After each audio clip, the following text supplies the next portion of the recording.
This is Dr. Leslie Allen in his teaching on the Book of Lamentations. This is session number 11, Lamentations chapter 4, verses 1 through 22.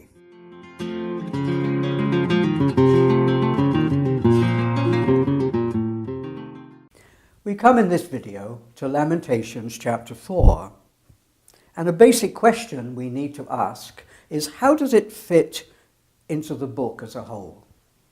And answering that question is not at all obvious. What's it doing here? And we could make out a good case to say chapter 4 is unnecessary, and at least it's out of place. And there are two reasons one could come to that conclusion. In chapter 3, implicitly and explicitly all the way through, the topic has been prayer. You need to pray. And the mentor has been urging them to engage in prayer and giving the reasons why they should pray. That's what Lamentations 3 is all about. And he's offered his own prayers as an inducement, as a role model, that male role model, as a parallel to the female role model of Zion in chapters 1 and 2. So that's what chapter 3 was saying. And chapter 5 follows on very naturally from chapter 3. It's a response. They do pray. They do pray. So chapter 5 looks very much like the next piece of the jigsaw. So what is chapter 4 doing there? And then 2, as we were reading through chapter 3, we were finding there was a movement to contemporary suffering in the post-war period. Chapters 1 and 2 were very engrossed with memories of the siege. But now there's contemporary suffering in this post-war period, in this time of occupation by an enemy. And those references that we had in chapter 3, which leave behind that whole siege situation, it very much is in line with chapter 5. Because chapter 5 isn't engrossed hardly at all with questions of the siege. It's talking about the post-war occupation of Judah. All right, so chapter 5 follows on naturally from chapter 3. But how about chapter 4? It moves back to where we were in chapters 1 and 2. It reverts to siege conditions in the fall of Jerusalem, and past memories are relived. And so, what are we to make of chapter 4? And here's how I see it. The congregation was not ready to move on to chapter 5. The mentor had been grooming them and urging them, you've got to pray. They weren't ready to pray. And overall, the principle is the grieving process has its own timetable. And we cannot determine in advance how long anybody is going to grieve, or, from another point of view, what aspects will come into their grief and feature largely. And eventually, in chapter 5, the congregation will reach that turning point in grief that the mentor is longing for. But they're not ready yet, and the mentor respects that delay. He stays with the congregation, and he waits for them to catch up with him. And so there we are. We're back in chapters 1 and 2. We go over similar ground because that's what the congregation needs to do. One of the saddest interviews I've ever had as a chaplain with a patient was on a psychiatric unit. The patient was a woman, a wife who'd been through a bad experience. And now she was suffering from severe depression. I asked, do your family give you support? Well, she said, my in-laws tell me to get over it. They don't know what it's like, and they don't want to know. How about your husband, I asked. Sometimes he sides with me, and sometimes he sides with them. Oh, how very sad. Oh, for a family that understands. Oh, for friends who understand, who could have clustered around this poor woman and given her the support she needed. Oh, for empathic or sympathetic people around who can share that burden. The mentor in the book of Lamentations is somebody like that, thank God. And I hope that we in turn are like that if the need arises. And certainly the mentor goes back in chapter 4 to rehearsing their grief. He goes back to where the congregation still was. That was the present need. And he can wait with them to move on to a more positive stage. In this connection, I think of Jesus going to the Garden of Gethsemane, and I think of the disappointment that he experienced. What do I mean? Well, in Matthew's account, chapter 26, he asked Peter and James and John to stay with him. Stay awake with me, he says. I am deeply grieved. We know what happened. They fell asleep. And how disappointed Jesus must have been to lose their support. And there will be people near us who say or would like to say, please stay awake with me. Please be present with me. I am deeply grieved. And I hope we won't let them down. I hope that we will take an example from the mentor. He stays where the congregation was. And he, not happily perhaps, but he does go back with them in spirit to chapters 1 and 2. That means we have a funeral lament again in verses 1 through 20. And it's indicated in standard ways. We have that basic how. In fact, it occurs twice here. We haven't had it twice before. And remember, it's a scream. It's a shriek. Echa! Echa! And so he enters into their suffering, and he expresses for themselves that verbal sounding of grief. And then too, verses 1 to 20 have got the marks of a series of reversals, of contrasts. You've got the good old days, and you've got the bad days now. A series of abnormalities. And these reversals, they're told in the form of short stories, snatches of narrative, all the way through the chapter. And so let's make our way through this this funeral lament.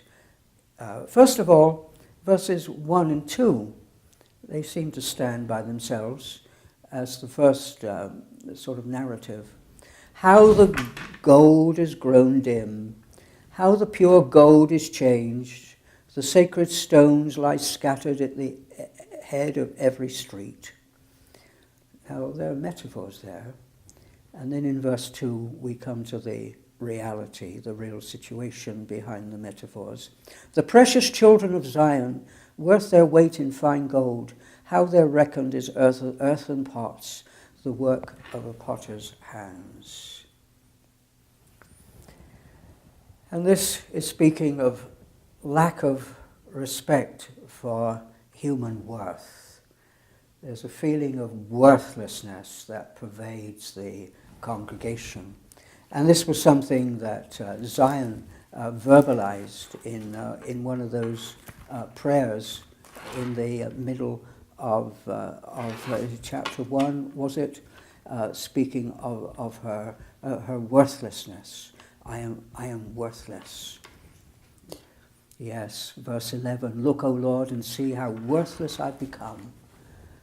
And worse than regarding other people is worthless, is feeling oneself that this is what one is, worthless. And this is spoken of the people as a whole. And so we have this factual situation in verse 2, the precious children of Zion. And we go back to that personification of Zion, and as in an earlier chapter, her children are in fact the congregation, these who are meeting in the ruined temple court. They're the children of Zion, and so she's speaking of her own children. And it's interesting that there's a frame, an overall rhetorical frame in chapter 4, that it begins, well, at least in verse 2, with this personification of Zion, coming back to what we were seeing in chapters 1 and 2, and it ends on that same note. In verse 22, we have mention of daughter Zion, daughter Zion. Now, but perhaps we should go back and talk more generally about the chapter before we come to those detailed references. Chapter 4 is very much like chapter 2, but it lacks the strong emotion that we had there, that Zion and the mentor brought to the situation. But there is a deep sympathy that's being shown by the mentor. We have my people. In verse 3, my people have become cruel. In verse 6, the chastisement of my people. In verse 10, the destruction of my people. And this is something, again, that's taken over from chapter 2, and in fact chapter 3. In 2:11, the destruction of my people. And that was picked up in 3:48. My eyes flow with rivers of tears because of the destruction of my people. And so there's this deep empathy there, this poignant empathy in speaking of my people. And then looking on to verses 17 through 20, the mentor seems to have become personally involved in this particular episode, because it speaks in terms of we and us and our. And so the message is, I'm standing with you in spirit, and I've been involved in this crisis too. And then we need to say about this chapter in general that it is an acrostic poem, like chapter 1, chapter 2, and chapter 3. But it's shorter than what we've had before, because the stanzas are not 3 lines, they're only 2 lines. So we have 22 two-line stanzas in line with the 22 letters of the Hebrew alphabet.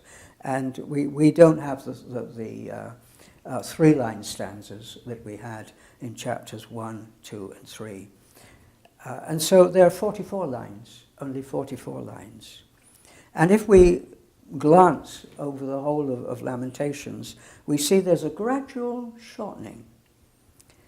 Chapters 1 and 2, they each had 67 lines.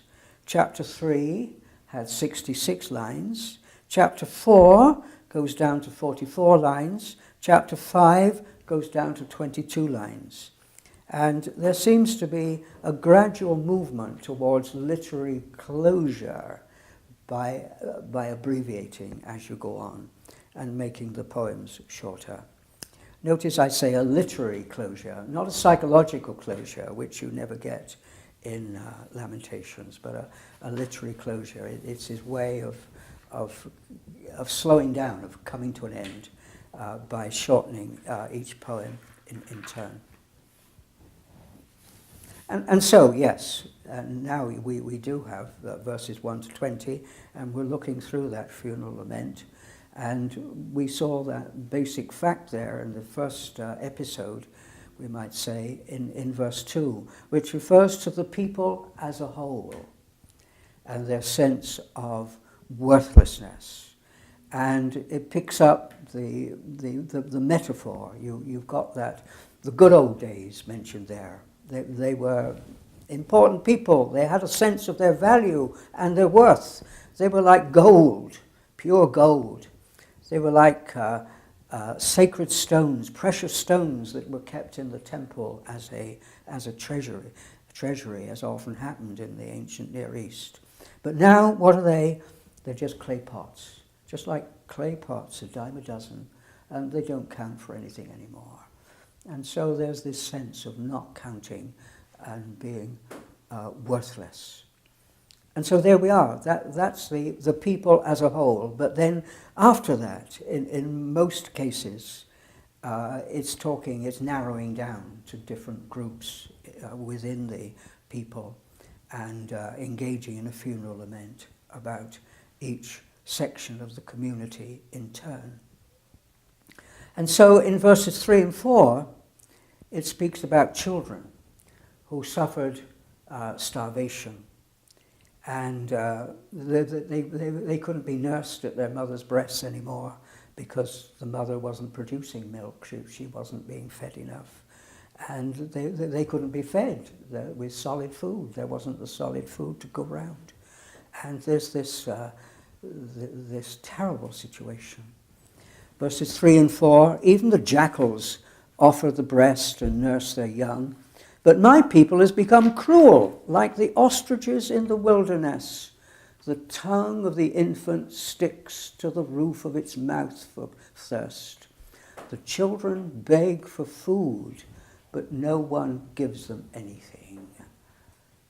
And so we have that tragic situation, suffering children.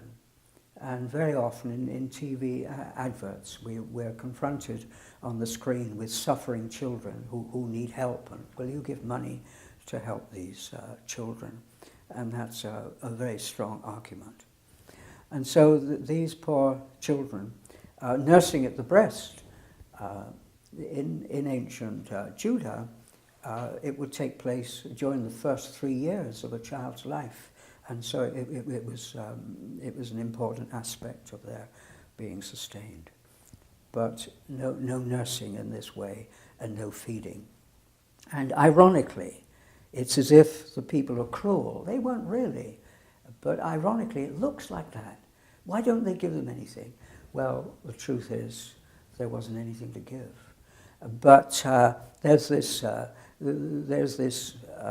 figurative contrast in two ways. Even the jackals offer the breast and nurse their young, but these seem to be less than animals. These women, how can they do it? My people, it's as if they're cruel. And then they're like the ostriches in the wilderness. And this is a piece of folklore, and in fact we have it spoken of in the book of Job. Job chapter 39 and verses 14 through 16.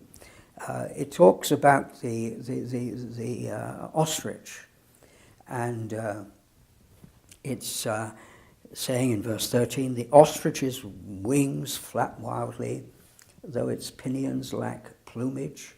It leaves its eggs in the earth and lets them be warmed on the ground, forgetting that a food may crush them and that a wild animal may trample them. It deals cruelly with its young as if they were not its own. And so there's this picking up of this bit of folklore about the ostrich here, and it looks as if the people are being cruel, but that's just the appearance, and we know that's not really so. But ironically, that's how it seems. And then in verse 5, you come to another little scenario. Those who feasted on delicacies perish in the streets. Those who were brought up in purple cling to ash heaps.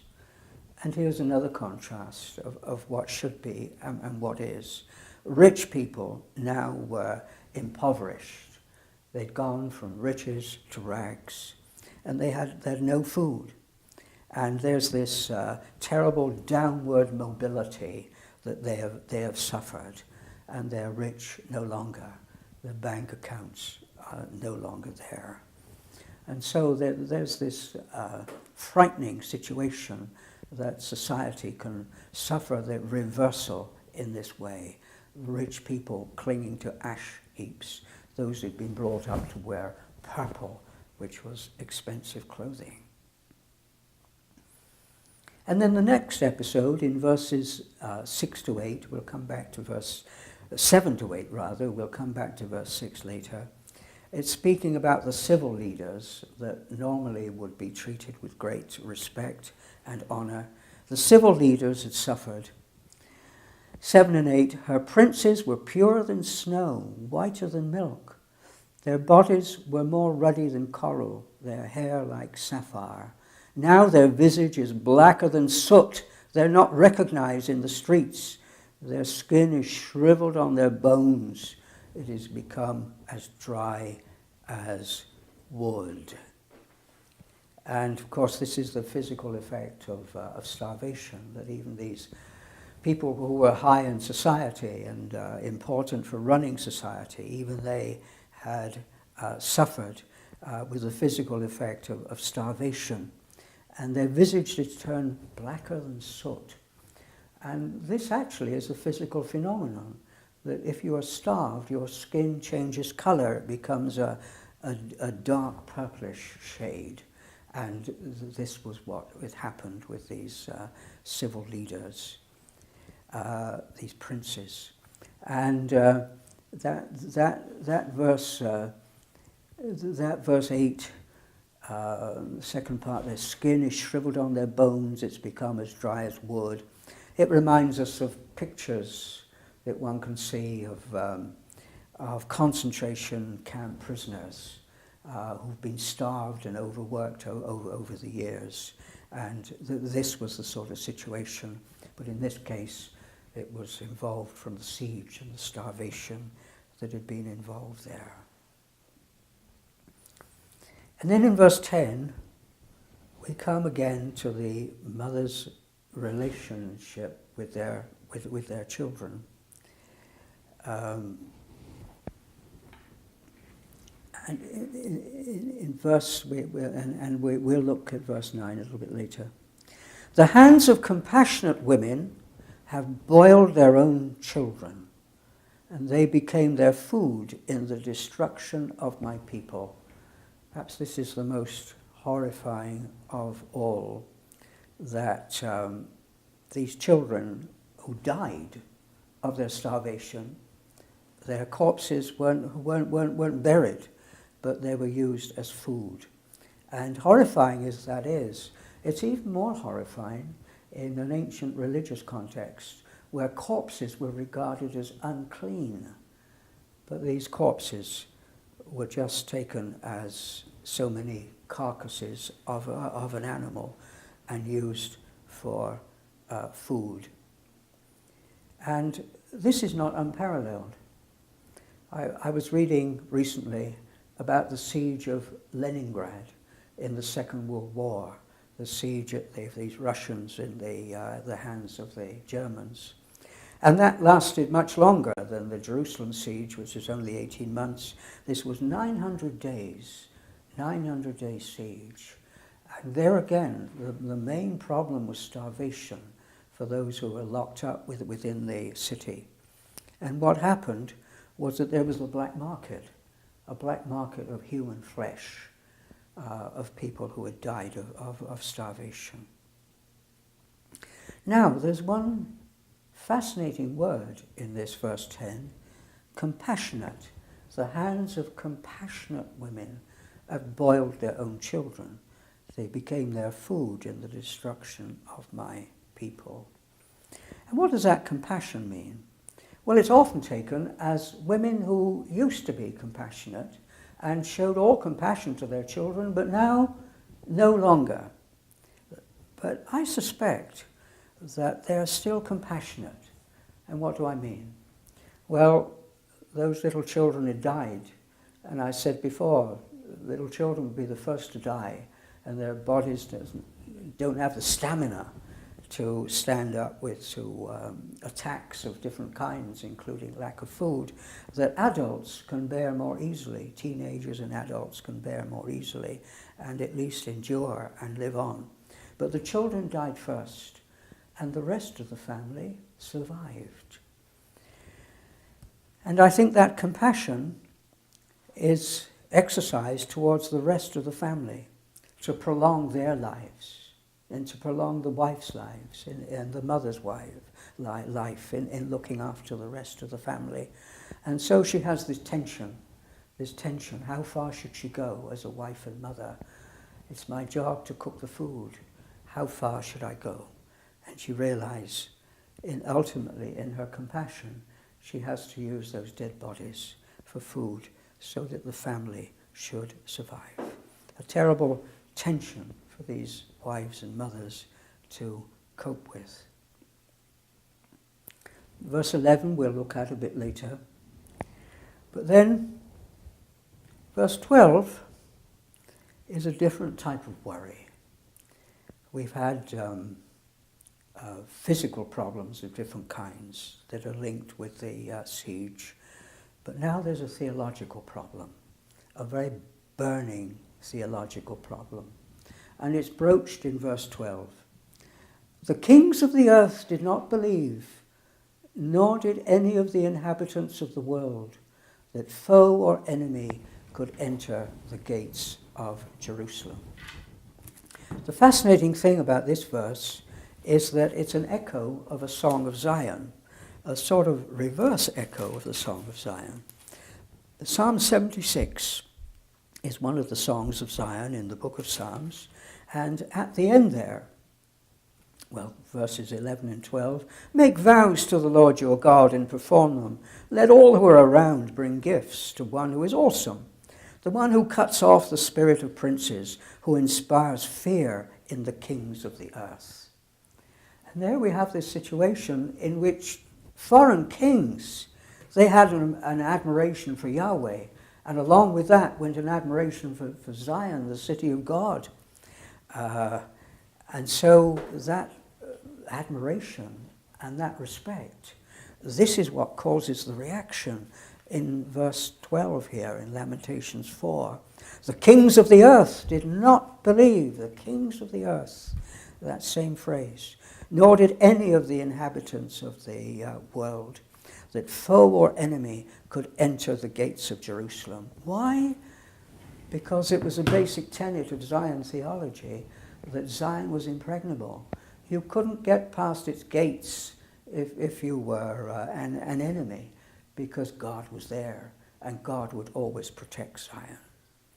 And we saw this issue earlier in the book, and it emerges again as a burning theological and religious problem. This old expectation, so firmly ingrained in pre-exilic thinking, they had to give it up. It didn't apply anymore. And they could see before their eyes that this siege was going on and on and on, and God was not coming to their help. And so the kings say, we can't believe it's true, and this was something the congregation itself was thinking. This is a common first response to loss. Can't believe it's true. And so there is this shock and this denial that it's ever happened. But it has happened, and you know it's happened. In your mind you know it. In your heart you don't accept it. But you have to accept it. And so verse 12, the tragic end of Zion theology. They need a new set of expectations. And in chapter 3, the mentor has been trying to groom them afresh, to think afresh. Here's a valid expectation, and it's going to lead you on and forward and beyond your present situation. But you're still grieving. You're still grieving. This is a loss of expectation you cannot bear. Then 13 through 16, there's another section of society, Jerusalem society, which is mentioned here. And it is for the sins of her prophets and the iniquities of her priests who shed the blood of the righteous in the midst of her. Blindly they wandered through the streets, so defiled with blood that no one was able to touch their garments. Away, unclean, people shouted at them. Away, away, do not touch. So they became fugitives and wanderers, and it was said among the nations, they shall stay here no longer.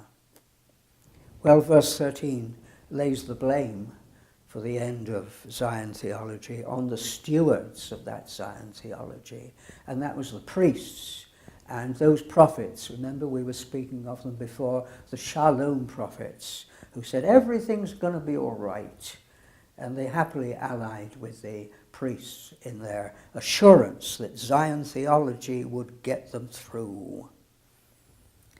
And here in this section we get the degradation of priests and Shalom prophets, and they're the ones on whom the blame at their door, that blame is laid. And so we read of their suffering now.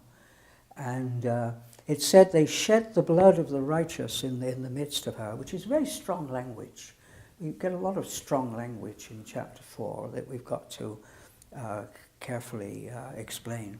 And here, these priests and Shalom prophets, prophets of peace, they bore the ultimate responsibility for all that happened, because they hadn't prepared the people. They hadn't brought the people to repentance. And they felt no need of it. No. Trust in God. Not to do with us. Our righteousness are as filthy rags. It's God. God's going to bless. God's going to save. All is well. All will be well. And so they bear the ultimate. It's as if they themselves have shed the blood of the righteous in the midst of her. They've been responsible for good people dying in this war and in this siege. And then it goes on to speak of their suffering. Blindly they wandered through the streets, so defiled with blood. As it goes on, we seem to be thinking especially of the priests and of a contrast with their normal situation, because they would endeavor to keep pure and clean, and they wouldn't touch blood, for instance. But here they become defiled with blood. There was bloodshed around, and they couldn't keep the blood off their garments. And so they're unclean themselves. They're defiled with blood, and no one was able to touch their garments. And so, away, unclean, people shouted at them. Away, away, don't touch them. They're unclean. And we find the irony of these priests, the most clean and pure for all their lives so far. Now there's suffered degradation. And so the priests are very much in view here. And then they became fugitives and wanderers. They tried to escape to neighboring nations, but the other nations didn't want them. They shall stay here no longer. And so these priests, who had been at the top of the social heap, one might say, and so much value, these people, now they're refugees. They get turned away. Then verse 17 talks of another type of problem, and the falling short of another expectation. And this was a military expectation. Oh yes, but we didn't look at verse 16, because that's still talking about these priests. No honor was shown to the priests, no favor to the elders. No, I don't think it's elders. Elders is old people, and you always have the problem in translating the Hebrew. Is it elder, or is it an old person? And I think here it's old people. No honor was shown to the priests, no favor even to the aged priests, even to the aged ones. And you would expect that to happen, but this is this social reversal that old people are just ignored, even though they are priests. But then verse 17, the people's lack of a military ally and the disappointment that had been felt. Our eyes failed, ever watching vainly for help. We were watching eagerly for a nation that could not save. And there was hope in this fighting against Babylon, this rebelling against Babylon. We've got Egypt on our side. We've got a treaty, a military treaty with Egypt. And they're going to come and help us out and drive the Babylonians away. And ironically, they did for a short time. There's it's a few verses in Jeremiah that says that. Yes, for a little while that siege had to be suspended, and the army had to go down to the southern part of Judah to face an Egyptian army. But the Babylonians won, and so the Egyptians fled, and so back they came, the Babylonians, back to resume that siege after a short time. And so there's this people's lack of an ally. If only Egypt comes to our help. If only we've got this military alliance. Oh, please let them come. And they turned out to be a broken reed. A broken reed. That's a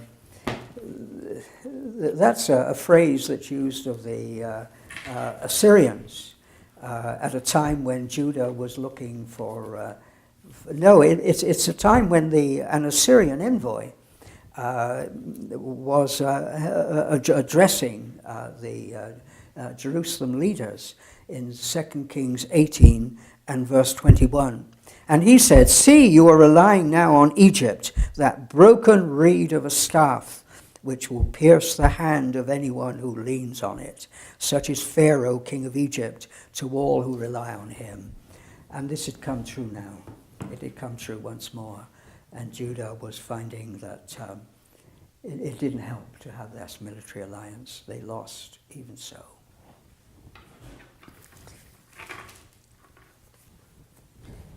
We will come back to verse 18 and verse 19, and we'll look on to verse 20. And here's a very tragic verse. And once again, it's an old, venerable expectation which is dashed to the ground. It's the end of royal theology. Verse 20 says, "The Lord's anointed, the breath of our life was taken in their pits, the one of whom we said, under his shadow we shall live among the nations." Zedekiah, the last king, and he was the scion of the Davidic dynasty, and he was the last Davidic king. And there had been promises that monarchy would last forever. There'd always be a king reigning on the throne of Jerusalem. And Judah believed that. Judah firmly believed that. But now that expectation had come to a halt with the capture of the king. And we're told the story. We're given the historical background in 2 Kings and chapter 25 and verses 4 and 5. The main fighting, the siege operations from the Babylonians' point of view tended to be on the north and northwest of the city and the gates around there. And though there were Babylonian troops around Jerusalem, around the walls of Jerusalem elsewhere, they tended to be less guarded, and there were other gates that perhaps you could slip out of. And there was a southeastern gate, which the king and the royal party and some of the army thought, we can slip out through there. And what we can do, we can make our way east to the Jordan, and we can get over. And we've got a military alliance with Ammon, and the Ammonite king will be glad to take us in as refugees. So that was the plan, and it sounded so good. And what actually happened? Well, 2 Kings 25, verses 4 and 5. The king, with all the soldiers, fled by night, by way of the gate between the two walls by the king's garden, though the Chaldeans were all around the city. So there they were, going out through this southeastern gate where there weren't so many Babylonians, and the few that were around, they could dodge those in the darkness. And they went in the direction of the Arabah, and that's the Jordan Valley, because they hoped to get into the Transjordan and into a place of safety in Ammon. But the army of the Chaldeans pursued the king and overtook him in the plains of Jericho, on the west side of the Jordan. All his army was scattered, deserting him. Then they captured the king and brought him up to the king of Babylon at Riblah. Riblah was the headquarters up in Syria, and that was where Nebuchadnezzar was, and he'd sent his army with a 3-star general down to Jerusalem, who passed sentence on Zedekiah, and they slaughtered the sons of Zedekiah before his eyes, and they put out the eyes of Zedekiah. So the last thing he saw was his sons being killed by the Babylonians, and they bound him in fetters and took him to Babylon as a blind exile. And so that's the story, and it was a well-known story for these the congregation who had known that it had happened in their post-war situation. And so this is the end of royal theology, and that is so tragic. Zion theology and royal theology was very much a parallel and twinned items. Psalm 2 says, on Zion I have set my king, God says. And so this is so tragic. So tragic. The Lord's anointed was taken in their pits. There was an ambush, and there it was. He fell into a trap. The one of whom we said, under his shadow we shall live among the nations. We're safe. He guarantees safety for us among the nations. And it's a verse that reminds me very much of a parallel verse, if you like, in Luke 24.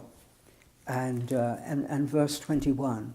Remember that pair who were walking on the road to Emmaus, and they didn't know that Jesus was risen. And this stranger comes in the darkness alongside them, and they're talking to him, and they don't recognize it's Jesus, but they've got this sorry story. And in verse 21, it's the saddest of all. They had to say, but we had hoped that he was the one to redeem Israel. We had hoped he was the one to redeem Israel. And there's very much that feeling that one gets about Lamentations 4 and verse 20 at this particular point. Well now, overall in this chapter, we've had this funeral lament going through, which is centering along the lines of grief and losses of so many different kinds. And here the mentor recognizes the need to grieve. One had to grieve more on the lines of chapters 1 and 2. That was what the congregation needed, and they couldn't do without it. And there's been this grief over the losses and changes for the worse in so many areas of life, and social groups and social expectations had all been suffering in so many ways. And so that's where we are. There are a few verses that we left out as we went through, and some that we can look at again from a different angle. First of all, there's an accent on suffering, on suffering, on physical suffering. And in verse 4, those children who were suffering, and it makes you almost want to cry as we read it, so far away as we are from the situation. The tongue of the infant sticks to the roof of its mouth for thirst, and the children beg for food, but no one gives them anything. There was nothing to give. And so the suffering of children expressed in a very poignant way. And then in verse 6, we're going to come back again to verse 6, in fact, but we'll comment now. The chastisement of my people has been greater than the punishment of Sodom, which was overthrown in a moment, though no hand was laid upon it. And this is harking back to that old story in Genesis about Sodom and Gomorrah being overcome and by earthquake and fire, and all in a moment. And contrasted with that is the agonizing slow deaths for the people of Judah in their siege conditions. And there's this contrast that at least it was comparatively easy. It was over in a moment for Sodom, but not for us. We keep on suffering and suffering and suffering. And then in 18 and 19, that victimization. We didn't look at this text before, but this is another group of people who tried to break out, during the siege, and then people who tried to break out, two groups. They dogged our steps so that we could not walk in our streets. Our end drew near. Our days were numbered, for our end had come. And then 19, our pursuers were swifter than the eagles in the heavens. They chased us on the mountains. They lay wait for us in the wilderness. And there are two situations. One is within the siege. Part of siege warfare was to build wooden wheeled siege towers, which were higher than the gates and walls. And enemy archers would climb to the top of these towers. And inside the gates, each gate had a plaza inside it, a square, a public square. And people might well be walking there, and the archers could take aim outside the walls, but they were higher than the walls and the gates, and they could take aim at the people in the public squares. And so there was this victimizing of the people, and it was terribly frightening. Our end drew near, our days were numbered, for our end had come. And people knew even then, though the siege was going on, though the gates and walls were holding fast, it wouldn't last much longer, and the end was very close now. And then in 19, this is fugitives. Perhaps it's still during the siege, or perhaps it's when the city falls, but they managed to flee the city like Zedekiah, but they're chased, and the soldiers, foreign soldiers, realize that they're there, and they chase them. And they're swifter than the eagles in the heavens. They chased us on the mountains, lay in wait for us in the wilderness. We couldn't escape. We couldn't escape. And so an accent on suffering there, one poignant aspect. And then there's another aspect too that we need to look at. And I want to sum it up with a sentence: grief takes the colour out of life. And this is another type of loss, and it's a theme that runs through the first part of the poem. In verse 1, it was gold that had grown dim.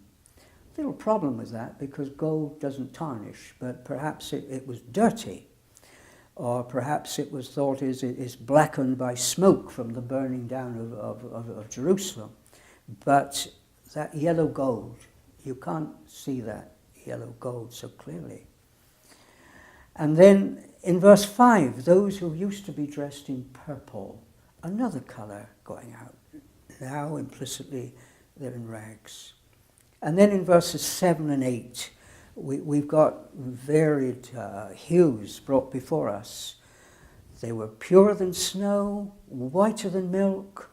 Their bodies, their pink, ruddy skin was more ruddy than coral. Their hair like sapphire, blue-black hair. And so you get these coloured references, but it all fades into drabness as these people suffer.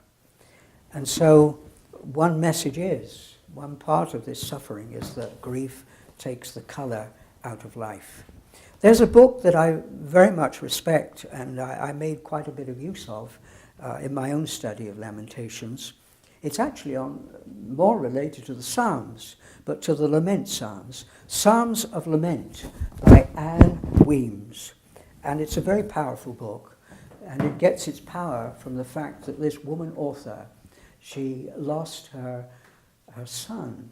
I think it was the day after his 21st birthday, and there she was, her only son. He'd gone. And she lapsed into terrible grief. And she was encouraged by Walter Brueggemann to write poems on the lines of the funeral laments. And so this is part of one of her laments. She calls it Lament Psalm 9. I'll just read part of it. O God, the world has been drained of colour. The music has been turned off. The silent shroud covers any green that remains. All is grey and smells of death. And that's very much a summary of what Lamentations in that first part of the poem here wants to say. Grief takes the colour out of life. And then there are a few verses that we need to look at more closely.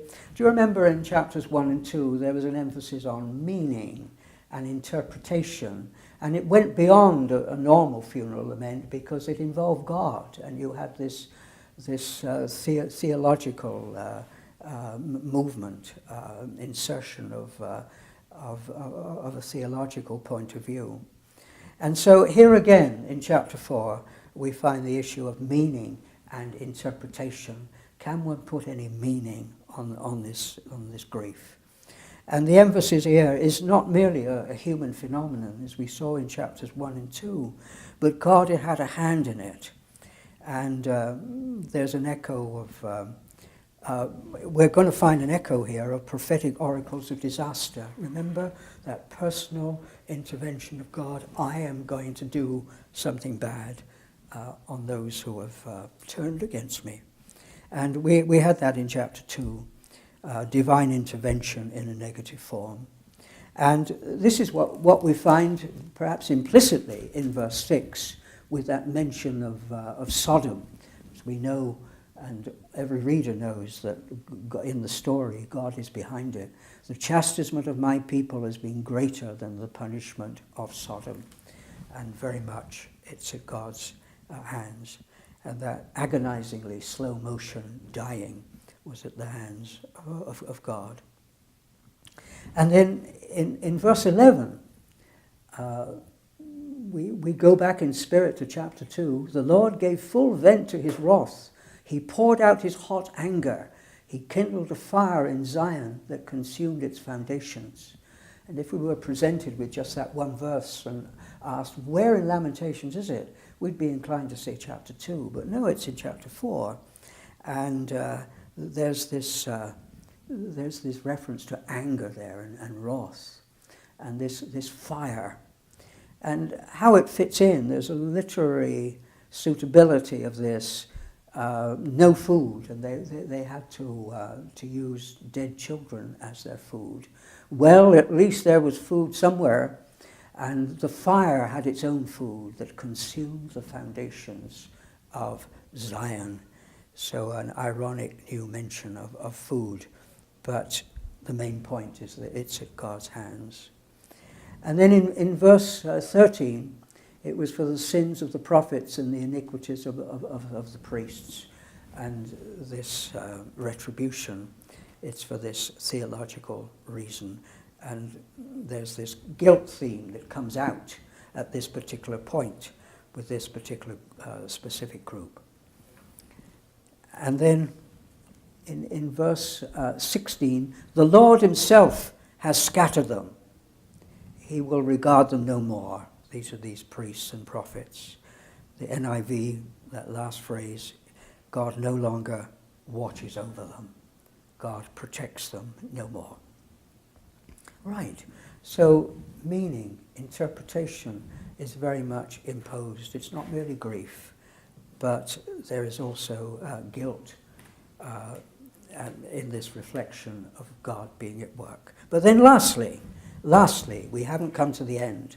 I've been talking about verses 1 through 20, but 21 to 22, oh my, that's quite different. There's a brave nevertheless, nevertheless. And here we have a strong affirmation of faith, such as we have in psalm laments, in fact. Though we've had a funeral lament before, now we come to an element that belongs to the prayer laments in the Psalms, a strong affirmation of faith. And after all these negative reversals, there's a positive counter-reversal promised for the future in this affirmation of faith. Rejoice and be glad, O daughter Edom, you that live in the land of Uz. But to you also the cup will pass, you shall become drunk and strip yourself bare. The punishment of your iniquity, O daughter Zion, is accomplished. He will keep you in exile no longer. But your iniquity, O daughter of Edom, he will punish. He will uncover your sins. And one commentator says this is the strongest expression of hope in the whole book. And that is so important. It is reaffirming the positive stance of chapter 3. And it recalls to hope, and so it paves the way for chapter 5. We have mention of Edom. And Edom, sometimes in the Old Testament, is regarded as Judah's number one enemy. And for instance, we find in Psalm 137, which is looking sadly back to the fall of Jerusalem, we find there, remember, O Lord, against the Edomites, the day of Jerusalem's fall, how they said, tear it down to its foundations. And it goes on to complain about the Babylonians, but the first blame is attached to the Edomites. And what is said there links very much with the book of Obadiah. And there's a whole tirade against Edom, and the part that Edom played in the fall of Jerusalem and its aftermath. They joined forces. They were meant to be allies of Judah, but they joined forces with Judah. Well, you might say they were wise and they were sensible and they weren't going to hold out against an enemy that they couldn't withstand. But from Judah's point of view, there it was. They were gloating. You were gloating over your brother on the day of his misfortune. And one terrible thing, when refugees fled east, the Edomites stood at their frontier and captured those refugees and held them until the pursuing Babylonian army caught up with them and handed them over, just like that. And so there we are. Obadiah very much fills in the gap, one might say, where this verse is concerned. And so it says, okay, laugh, rejoice and be glad, but you won't have the last laugh. You won't have the last laugh. And there's mention of the cup. It's a cup of wrath. And Obadiah, again, 15 and 16, says that Edom is going to experience that cup of wrath. And in Jeremiah 25, it's developed at great length, the cup of wrath. And you remember it's picked up in one point in the Gospels. I think all three Gospels mention it.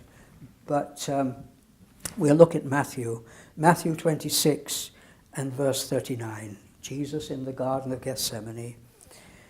Going a little further, Jesus threw himself on the ground and prayed, my Father, if it is possible, let this cup pass from me, yet not what I want, but what you want.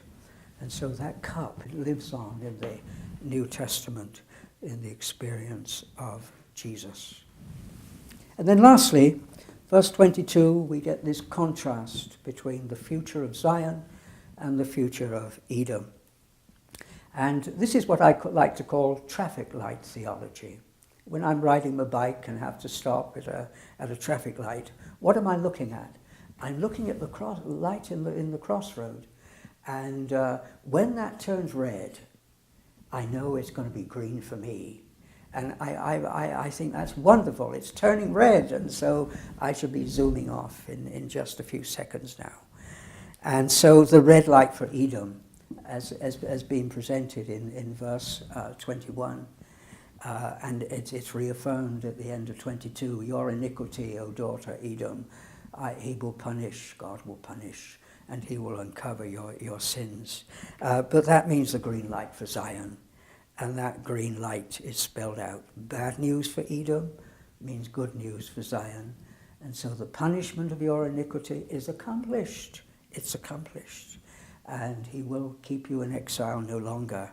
Or in the NIV, he will not prolong your exile. And so after that drab and grim, most of this chapter 4, we come to a positive statement. And this lays a foundation for what we shall be reading in chapter 5. And hopefully it's the last and successful inducement for the congregation to actually come to pray before God as the mentor had been urging.